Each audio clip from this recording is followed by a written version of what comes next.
chronology, it's a lie, but I have put my notes on my phone as we go along there. Thank you, first of all, Mahlia, for inviting me. I think you are a phenomenal role model for autism. Not only very talented, but you're also what I call a woman that could potentially have triple discrimination, be it race, disability, and the fact you're a woman. So this is just awesome on every level. So yeah, good evening. It's really lovely to see some very familiar faces in the audience. But for those who I'm not familiar with, I'm an autism advocate. My name's Carly, and since about 2008, so coming up 10 years, I've been trying to raise awareness of females and autism, because I was diagnosed at 32 after 2 of my daughters were diagnosed as autistic. And back then it was, I say in quoted hands, it was impossible to have 2 autistic daughters because autism only happens to boys. How lucky we are to have moved on. So Mahlia and I both are local, both autistic, yet our paths never really crossed before.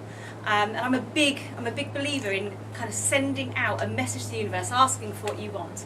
And it's ironic, and I did mention this in our emails, but I'd written an article about the experiences of shopping for a national paper for autistic people. And I said, well, I'm always in on the laundry aisle, and I smell all of the fabric conditioners before I'll pick one, and then I'll double check. I could be there for half an hour. So it's really exciting. So when you emailed and said, Carly, will you come along and help me open the exhibition? I was like, absolutely, because I'm quite excited to smell it all. My youngest daughter actually aspires to be like Mahlia. She's autistic, she's 9, and she loves art, mainly graffiti, which we keep in the house. Don't worry, nobody arrest us tonight. But it's we always have this a bit of a joke saying that there's a link. A lot of autistic people happen to be artists, or a lot of artists happen to be autistic. And if that is art like this, or art as in acting or whatever. And I always joke saying that when I was expecting my daughter, I'd written a list to God of all of the things I want her to have. The qualities. I want her to be resilient. I want her to be happy, and I want her to be friendly and kind. But my handwriting's pretty bad, so when I wrote artistic, he made her autistic instead.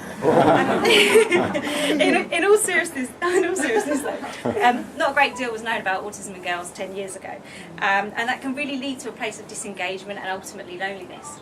And I recently helped out with the Jo Cox Loneliness Commission at Parliament. And obviously Jo Cox MP, the late Jo Cox, we all know that her very, very famous quote that there is far more in common than divides us.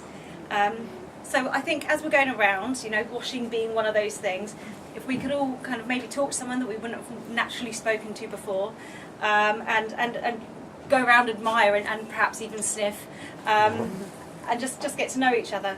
So huge congratulations, Mahlia. This is a phenomenal achievement, and I hope you have a really incredible evening, and thank you so much for inviting me. Open!